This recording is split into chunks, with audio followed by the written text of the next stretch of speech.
آج ایک بندہ چوری کرتا ہے، ڈاکے مارتا ہے، ظلم کرتا ہے، جور و تعدی کے بازار کو گرم رکھتا ہے، اپنی طاقت کے بل بوتے پر، اقتدار کے بل بوتے پر، اپنی اثر و رسوخ کے بل بوتے پر، اپنے منصب کے بل بوتے پر وہ کمزور کو دبا لیتا ہے، غریب کی گردن مروڑ دیتا ہے، غریب اس کے سامنے بات نہیں کر سکتا، اور ساری زندگی وہ ڈاکو، وہ چور، وہ بدماش، وہ غنڈا، وہ اشتہاری دندناتا رہتا ہے، اور اس کو نہ کوئی عدالت پکڑتی ہے اور نہ قانون اس کی گرفت کر سکتا ہے، اور نہ بستی میں، محلے میں، گلی میں اس کے سامنے کوئی آواز اٹھا سکتا ہے،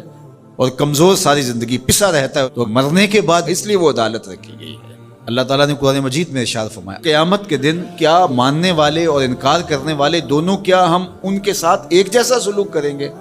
ما لکم کیف تحکمون، یہ تم کہاں سے فیصلہ لائے ہو، یہ بات تم نے کہاں سے گھڑ لی ہے؟ مرور زمانہ کے ساتھ جو مسلسل مشق ہوتی ہے تمہاری اس دنیا کے اندر، اس سے تم سمجھتے ہو کہ ایسا ہوگا، لیکن ایسا ہوگا نہیں۔ وہ ایک الگ نظام ہے، اور اس نظام میں آپ کو ایک ایک چیز اللہ کے حضور لے کے پیش ہونا ہوگا۔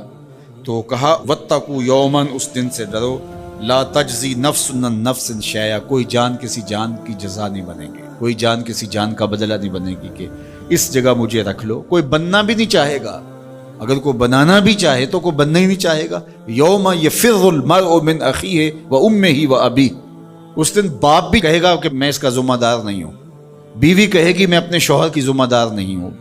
بیٹا کہے گا میں اپنی ماں کا ذمہ دار نہیں ہوں، ماں کہے گی میں اپنی بیٹی کی ذمہ دار نہیں ہوں، اور وہ ایک دوسرے سے جان چھڑا رہے ہوں گے۔ جب ماں بھی جان چھڑا رہی ہوگی، بتائیے وہ دن پھر کس طرح نفسی نفسی کا ہوگا۔ آج کی تاریخ میں سارے لوگ میدان چھوڑ کے بھاگ جائیں، لیکن ماں جو ہے وہ جلتی ہوئی آگ میں بھی کود جاتی ہے اپنی اولاد کے لیے، لیکن وہ دن اتنا سخت ہوگا کہ ماں بھی چھوڑ دے گی، ماں بھی کہے گی یہ اس سے پوچھو، میں اس کی ذمہ دار نہیں ہوں۔ اللہ اکبر۔ تو کہا وہ دن آنے والا ہے، آج تم نے دنیا کے اس رویے سے اور اس طرز زندگی سے اور جو تم زندگی گزارتے ہو اس سے تم نے یہ نتیجہ نکال لیا ہے کہ آخرت میں بھی ایسے ہی چلے گا، تو ایسے نہیں ہے۔ اور اگر آپ ناراض نہ ہوں، بعض اوقات خوش آمدی مریدین پیروں کو اس قدر کہتے ہیں کہ آپ تو بخشے ہوئے ہیں، آپ تو کامل ہیں، اور آپ تو پہنچے ہوئے ہیں،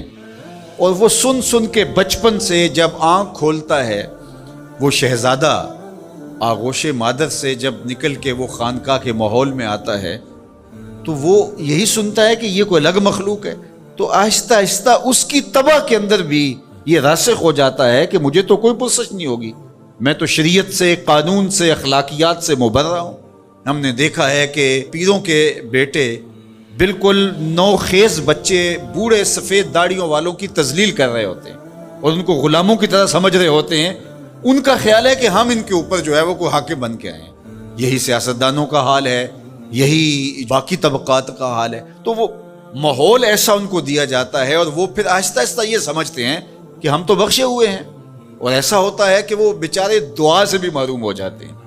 میں نے دیکھا ہے کہ جب لوگ فوت ہوتے ہیں تو بالخصوص جو اس طرح کا ماحول ہوتا ہے وہاں، تو وہاں پیر صاحب کے لیے مغفرت کی دعا نہیں کی جاتی، ان کے وسیلے سے اپنے لیے دعا کی جاتی ہے۔ تو یار کیسی محرومی ہے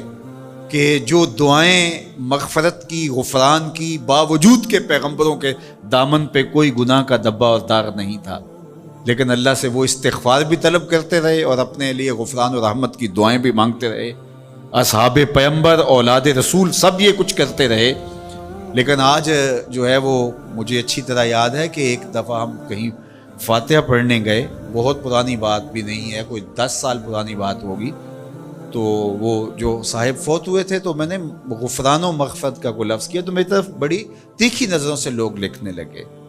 یعنی کیا آپ ان کے لیے مغفرت کی دعا کریں گے؟ یعنی یہ تو بخشے ہوئے ہیں، میں اور آپ کسی کے لیے گمان کر سکتے ہیں، دعا دے سکتے ہیں، لیکن قطعاً کہنا ہمارے لیے یہ مشکل ہے۔ تو پھر کیا کریں گے؟ ہم دعا مانگیں گے۔ نیک سے نیک پارسا شخص بھی ہو، ہمیں یہ بتایا گیا کہ اس کی خوبیوں کو بیان کرو، اس کی اچھائیوں کو بیان کرو، اس کے اچھے اعمال کا ذکر کرو اور اس کے بارے حسن ظن رکھو،